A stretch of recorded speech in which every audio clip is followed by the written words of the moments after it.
j'ai voulu tout de suite essayer de créer quelque chose par moi-même.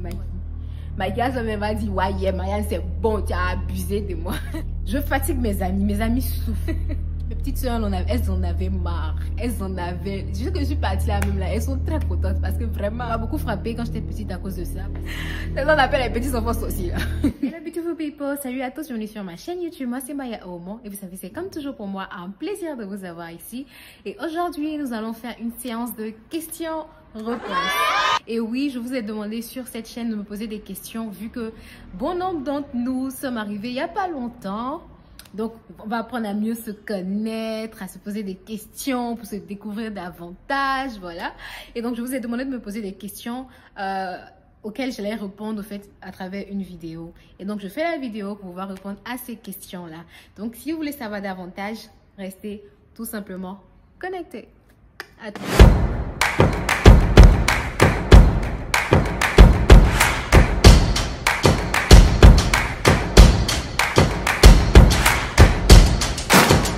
Vu que je filme avec mon téléphone, je vais tout simplement ouvrir vos questions sur mon ordinateur. Alors, c'est ma deuxième tentative pour filmer cette vidéo parce que j'avais essayé de la filmer, mais il se faisait déjà trop tard et c'était déjà trop dark.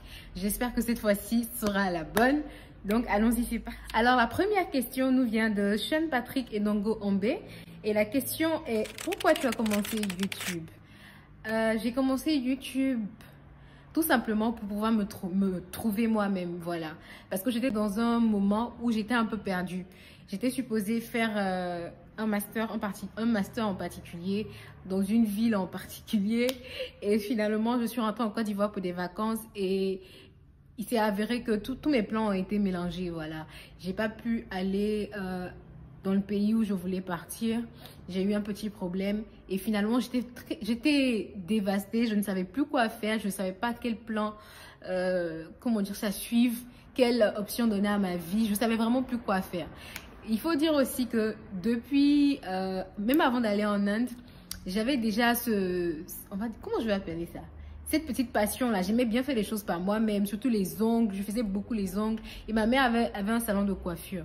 Du coup, j'allais là-bas, j'essayais d'aider du mieux que je pouvais. Et quand je me suis retrouvée en Inde, j'ai commencé à me faire les cheveux moi-même. Vu que c'était très cher de se tresser là-bas, j'ai commencé à me faire les cheveux moi-même. Je tressais d'autres personnes. Et voilà, j'avais des petits trucs au fait que je faisais pour pouvoir me dépanner. Et je me suis dit, mais pourquoi ne pas partager aussi tout ça au fait sur une plateforme? Comment une jeune étudiante, au fait cette chaîne à la base c'est pour les jeunes étudiantes qui veulent s'en sortir dans la vie, vous voyez un peu les jeunes filles, les jeunes dames dynamiques qui veulent réussir et devenir des boss babes. Je me suis dit mais pourquoi ne pas partager au fait ce mindset là au fait sur les réseaux, voilà, et c'est pourquoi j'ai commencé ma chaîne YouTube. Maintenant pour répondre à cette question en profondeur, il faut dire aussi que j'ai été vraiment touchée par l'histoire d'une youtubeuse qui s'appelle Patricia Bright, qui a commencé sur cette chaîne de manière très modeste et qui est aujourd'hui une grande businesswoman qui a beaucoup d'investissements et franchement son histoire m'a beaucoup touchée. Et dans cette période-là où je ne savais pas quoi faire, j'étais un peu perdue, je suis tombée sur sa chaîne YouTube. Je passais comme ça sur YouTube, je passais pas beaucoup de temps avant à regarder les chaînes YouTube, les trucs comme ça. Je faisais des recherches en fait, sur l'université dans laquelle je devais aller pour mon master. Et je suis tombée sur la chaîne de Patricia Bright. Et faut dire que ses contenus m'ont beaucoup touchée. Et je suis tombée particulièrement sur une vidéo où elle parlait au fait de sa carrière. Comment elle a commencé en tant qu'étudiante en finance. Elle s'est retrouvée à travailler pour des banques, à travailler pour des cabinets. Et elle a finalement terminé sa carrière en tant que youtubeuse. Vous voyez un peu le parcours, le chemin. Et je ne sais pas pourquoi, vu que moi aussi je suis d'un background finance, je me suis beaucoup identifiée à elle. Et franchement, j'ai voulu tout de suite essayer de créer quelque chose par moi-même, vous voyez. Et c'est comme ça que j'ai commencé ma chaîne YouTube. Ça a été pour moi, au fait, une solution pendant ce moment de détresse ou pendant ce moment de... Je sais pas comment je vais appeler, mais en tout cas, j'étais très low. J'avais pas du tout le moral pendant ce moment-là. Et ça m'a aidé vraiment à pouvoir me retrouver. Donc, c'est pourquoi j'ai décidé de faire YouTube. Alors, la prochaine question nous vient de Anne-Mireille Tolou. Merci beaucoup Anne-Mireille pour ta question. Et je sais que tu me suis depuis très longtemps. Je tiens à te remercier d'être toujours là et de me soutenir. Voilà. Et donc, la question c'est comment tu fais pour gérer YouTube?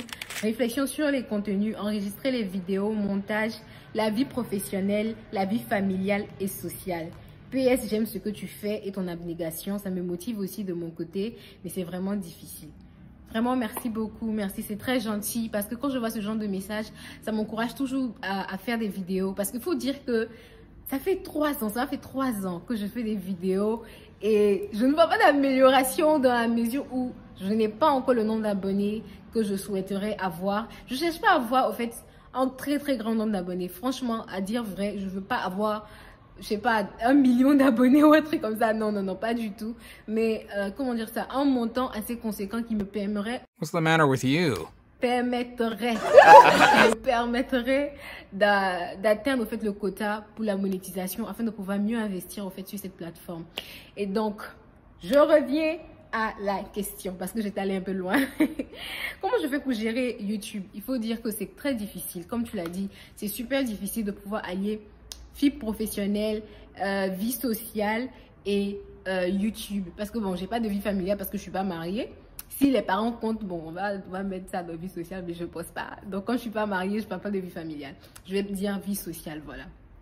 C'est vraiment compliqué de pouvoir allier tout ça. Ce que moi, je fais généralement, je me dis que j'ai 5 jours pour travailler, faire le travail qui va me donner à manger. Et j'ai 2 jours pour pouvoir faire mon investissement. L'investissement, c'est YouTube, voilà. Et donc, quand c'est comme ça, je me donne, c'est pendant les jours de la semaine, le temps de pouvoir... comment dire ça, travailler, me concentrer sur ce que je fais. Mais en temps, j'utilise aussi les pauses parce que si je veux seulement tout remettre au week-end, je ne pourrais pas m'en sortir. C'est ce que je faisais avant. Je remettais tout au week-end et j'attendais le week-end pour pouvoir faire et des reels, et des photos, et des vidéos, et des montages. J'étais toujours crevée. Il faut dire vraiment, j'arrivais pas du tout à m'en sortir.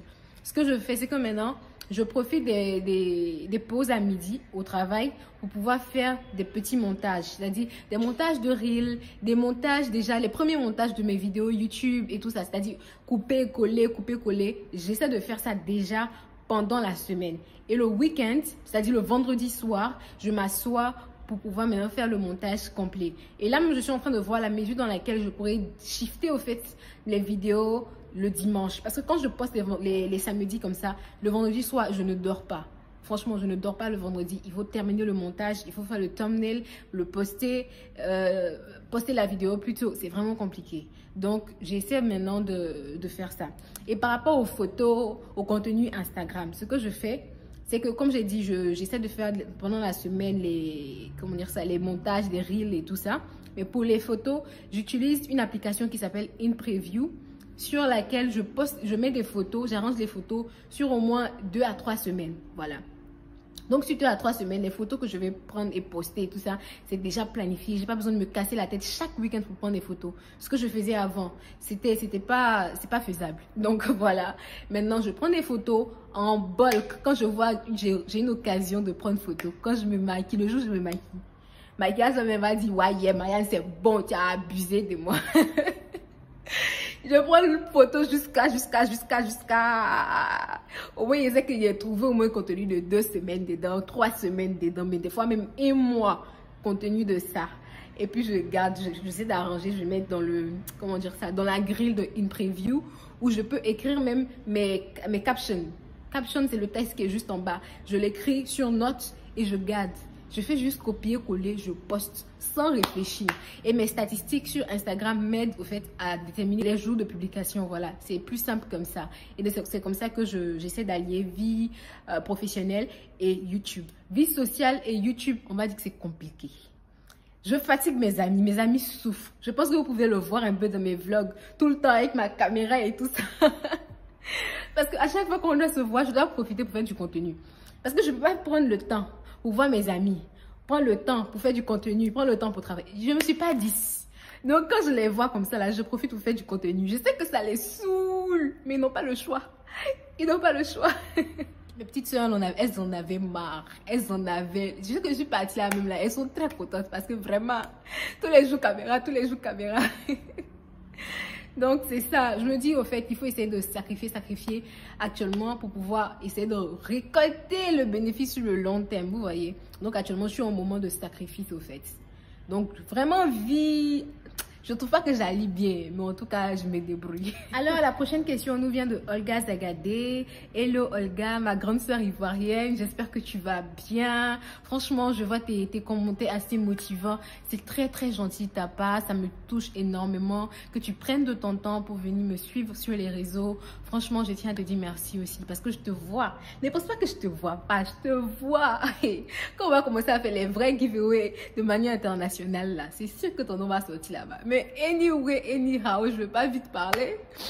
Juste lire ta question, voilà. Et ta question c'est: coucou, quels sont les 5 mots que tu utiliserais pour te décrire? Merci, j'espère que j'ai pas trop posé. Non, t'inquiète, t'as pas trop posé comme question. Alors, les 5 mots que j'utiliserais pour me décrire. D'abord, je suis têtue, voilà. Je suis têtue. Quand j'ai une idée en tête, je n'abandonne pas, je reste sur mon idée. Je suis très têtue. Et en 2, je dirais que je suis très passionnée. Je pense que vous pouvez un peu le voir, voilà. Je suis très passionnée. Quand je fais quelque chose, je mets tout mon cœur. Quand je veux faire, voilà. Faut pas que je dise que quand je fais. Parce que quand je veux pas faire, on me pousse à faire. Mais quand je veux vraiment faire quelque chose, je prends ça à cœur et je me mets à 200% là-dedans. Je suis très, très passionnée dans tout ce que je fais. Et je trouve que être passionné aussi, ça a du bon et ça a du mauvais. Parce que des fois, on n'a pas besoin. C'est-à-dire, you do not call your feelings to come here. Des fois, on n'a pas besoin de mettre ses sentiments dans tout ce qu'on fait, au fait. Des fois, il faut savoir se détacher de la situation, se détacher de ce qu'on est en train de faire. Et donc, voilà. Ou se détacher même d'une discussion.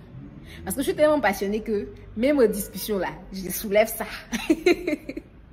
Troisième point, qu'est-ce que je peux dire? Troisième point, je suis intrépide.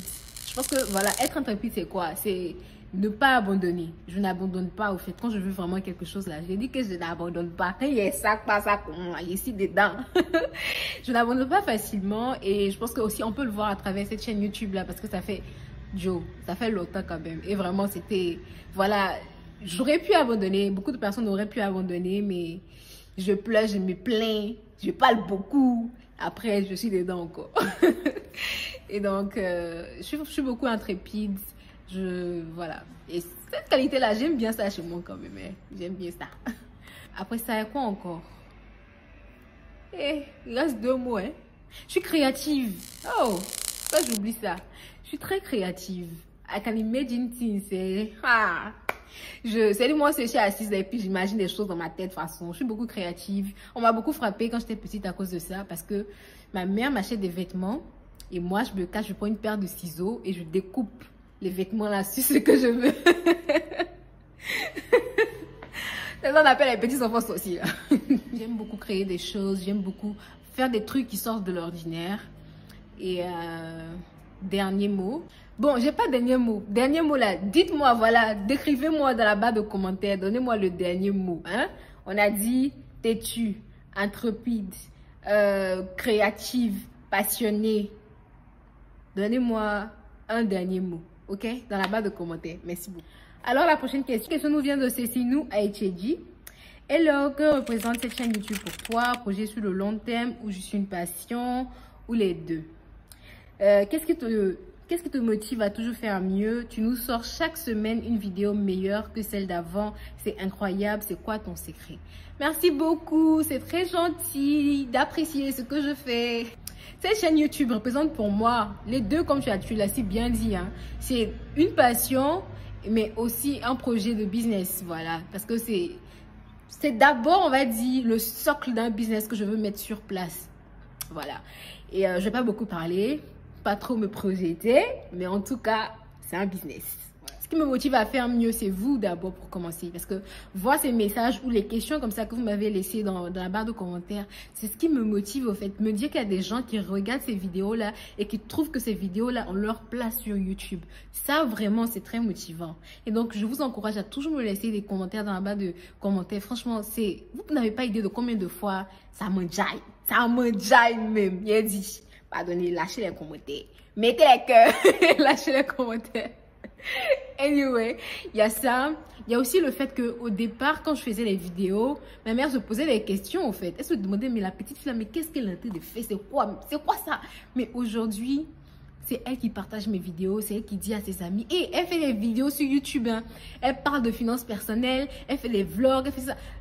Quand je vois ça, franchement, je me dis que c'est que je fais quelque chose qui m'est sens. Je fais quelque chose qui est vraiment bien. Et ça m'encourage davantage à faire des vidéos et à m'améliorer sur. Et aussi le fait de voir certaines personnes qui ont réussi. Je vais citer Patricia Bright, que j'avais cité déjà tantôt. Citer aussi sur le continent ici.